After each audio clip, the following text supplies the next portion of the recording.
ত্রেতা যুগ আসলো, আমি খুব সংক্ষিপ্ত করে বলছি।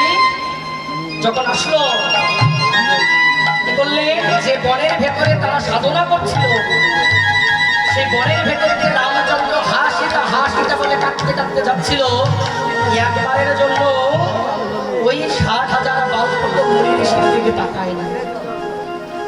যখন তাকায় নাই তাদের মনে বড় কষ্ট লেগেছিল। আমরা যুগ যুগ ধরে এমন সাধনার জীবন নিয়ে হেঁটেমুন্ড উর্ধ করে সাধন করছি, আর ভগবান কিনা একজন নারীর নাম উচ্চারণ করতে করতে আমাদেরকে না দেখে চলে গেল, বড় আঘাত পেল। তাই কি করলেন, ভগবান রামচন্দ্রের কাছে গিয়ে প্রার্থনা করলেন, প্রভু আমরা আর এই সাধনার জনম চাই না, আমরা আসন্ন দাপর যুগে আমরা নারী জন্ম পেতে চাই, গোপী জন্ম পেতে চাই। তাই তোমার যদি কৃপা হয় তাহলে তুমি আমাদেরকে আগামী জন্মে নারী রূপে জন্ম দেবে দাও। যেই এই কথা বলেছে ভগবান তো ভক্তের কাছে বললেন তথাস্তু। সেই 60,000 বালকুল্য মুনি ঋষি এই বৃন্দাবনে এসে এই গোপী হলে, এরা পূর্বজন্মে পুরুষ ছিলেন কিন্তু পরজন্মে এসে তাদের কর্মের কারণে তারা গোপী হলেন। তো যখন গোপী হলেন ভগবান ভাবলেন এমনি এমনি তো আর ও জন্মে তারা কর্ম করেছে, তাদেরকে এ জন্ম নারী করেছে, কিন্তু এ জন্মে যদি তাদের কর্মটা ঠিকঠাক না হয় তাহলে তাদেরকে তো আমার সঙ্গে রাস করার সুযোগ দিতে পারি না। হ্যাঁ, তাই ভগবান প্রথম বস্ত্র হরণ লীলা করলেন। কেন করলেন না, তারা যে এক রাত্রিতে কৃষ্ণকে প্রতিরূপে চেয়েছিল, ভগবানকে সম্পূর্ণ আত্মসমর্পণ হয়েছে কিনা প্রথম পরীক্ষা করলেন। আর আপনারা কারা কারা কার্তিক মাস ব্রত পালন করেন? কার্তিক মাসে ব্রত পালন করেন কেউ? কেন করেন? কবে কার্তিক মাসের জন্ম হলো, এই ব্রতের উদ্ভব হলো? বলে এই কথাটা জানলেই জানতে পারে।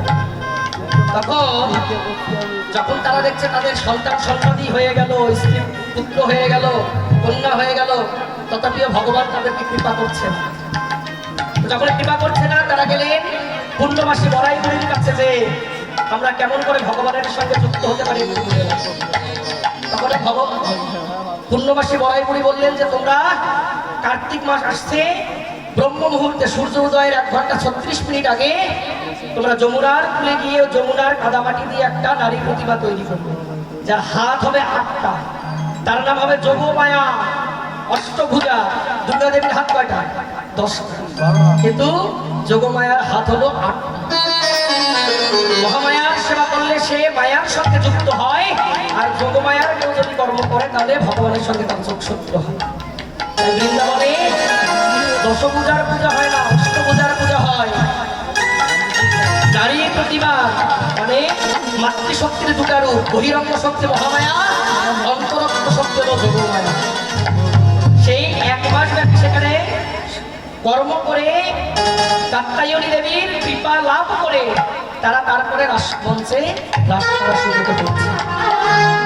এরা কিন্তু সামান্য কেউ নয়, এরা আপনাদের মতন আমাদের মতন সাধারণ রমণী নয়, ওই বিউটি পার্লার থেকে সেজে গুজে আসা কোনো নারী নয়।